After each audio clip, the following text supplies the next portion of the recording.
Pendant des années, il était là, dans son laboratoire enfermé, il n'enseignait pas.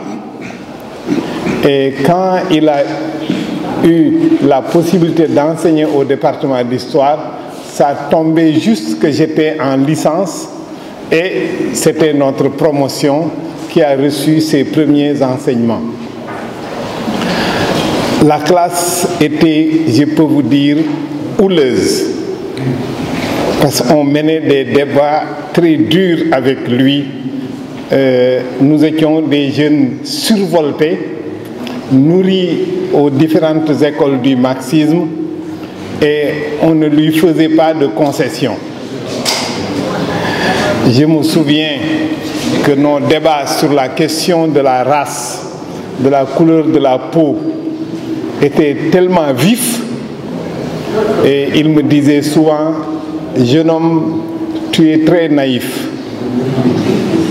Le jour où tu iras en Europe, tu te rendras compte que tu es noir.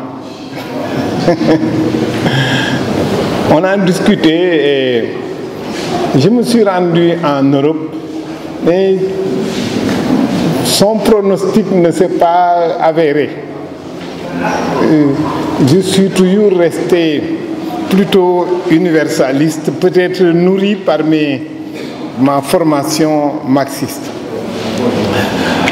Je me souviens dans les cours qu'il nous donnait, ce qu'il déplorait le plus, c'est qu'on arrive à une momification de sa pensée. Et quand je regarde les tendances lourdes aujourd'hui, je pense que ce qu'il craignait le plus, il y a des risques que ça arrive. Même pas une momification de sa pensée, mais le fait qu'on n'accède plus à sa pensée. Chacun a un petit morceau, une phrase de Cheikh Anta qu'il tient dans sa besace et qu'il sort au besoin des circonstances. Je crois que la phrase la plus utilisée par tout le monde, c'est « Armez-vous de science jusqu'aux dents » et personne n'a lu le livre dans lequel ça se trouve.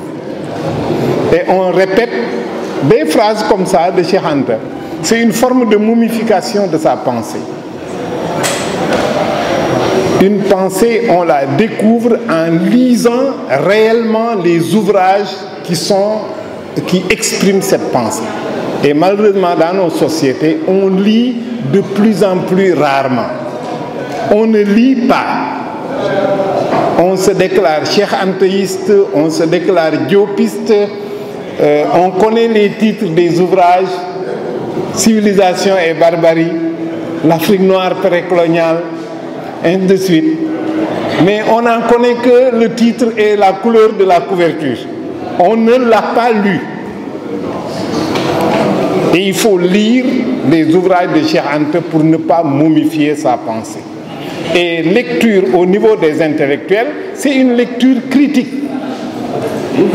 C'est une lecture critique. Ce n'est pas de glaner quelques citations qu'on sert à l'occasion. C'est une lecture critique.